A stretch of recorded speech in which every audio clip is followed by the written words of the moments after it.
I think many of us have an addiction to finishing.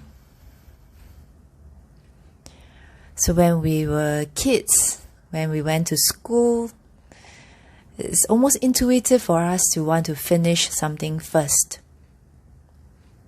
And then when we get older, we want to finish the exams, we want to finish the year. And then when we come out to work, we want to finish that project, we want to finish whatever it is that needs to be finished.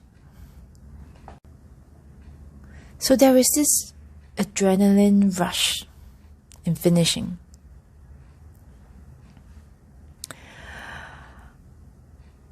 And over time, our mind learns to crave this adrenaline rush again and again and again. And so that, I think, comes about the beginning of our conditioning to be outcome-oriented, to be results-oriented, which is great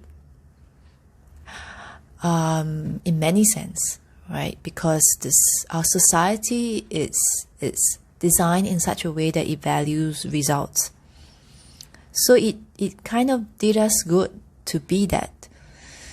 It helped us to feel approved of. It helped us to feel accomplished in our community. But the thing is, inevitably, as we grow older, I think many of us would realize that, and probably come to this conclusion as well, that there really isn't a real goal or outcome that gives us permanent satisfaction. And usually we realize it after a lot of unnecessary striving, a lot of longing for it, which actually gave us more pain and more discontentment.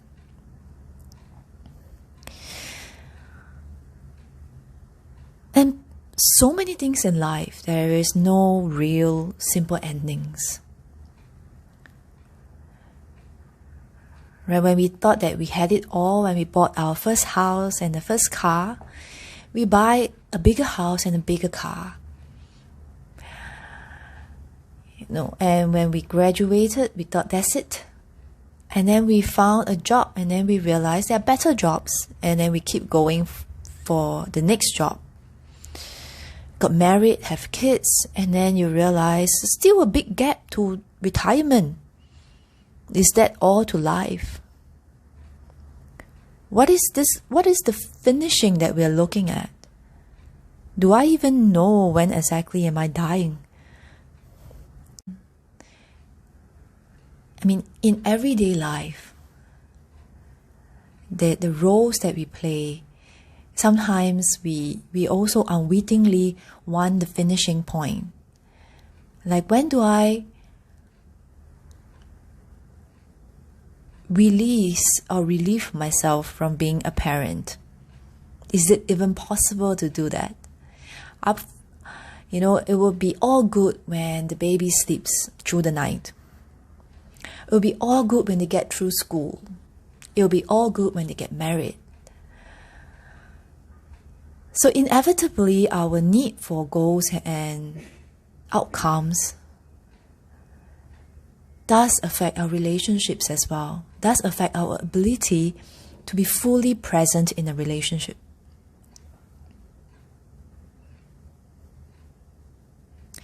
And the practice to learn to slow down and be here. It's easy to say, but very hard to do. Why is it hard to do? Because it is counter to our intuition and our conditioning of wanting outcome and results. And we want it now. Or we want it fast. But if you think about it, our outcome, that our need for results and goals is conditioned in us for more than for decades. If I'm in my 30s, this habit has been running for 30 over years. Are we okay to slow down and give ourselves time to also accumulate and learn a skill of pacing and be in the present moment? Maybe we don't need another 30 years, but even if you practice pausing for 1 minute a day, you're pausing 365 times a year. And that's the number of times that your mind has registered you doing something repeatedly.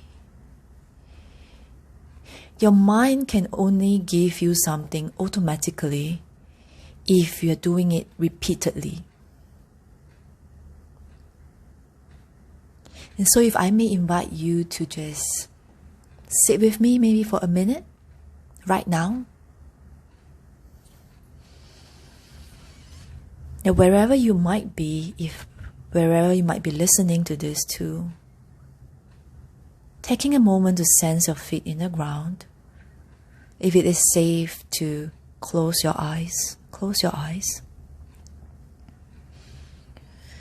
Noticing right now in this moment, how is the mind and body?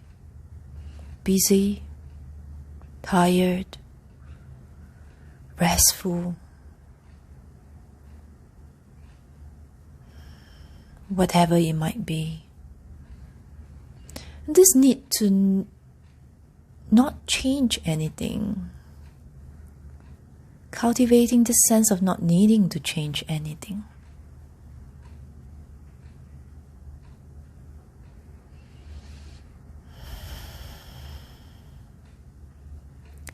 Watching the breath for a while.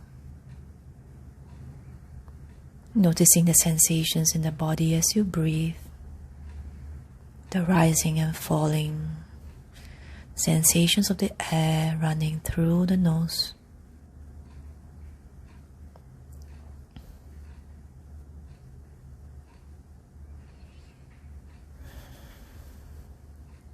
Finally, a sense of just feeling the body as a whole. As if you are breathing with the body as a whole, the space in your awareness. Sensing the space around you, holding you. Sensing the here and now.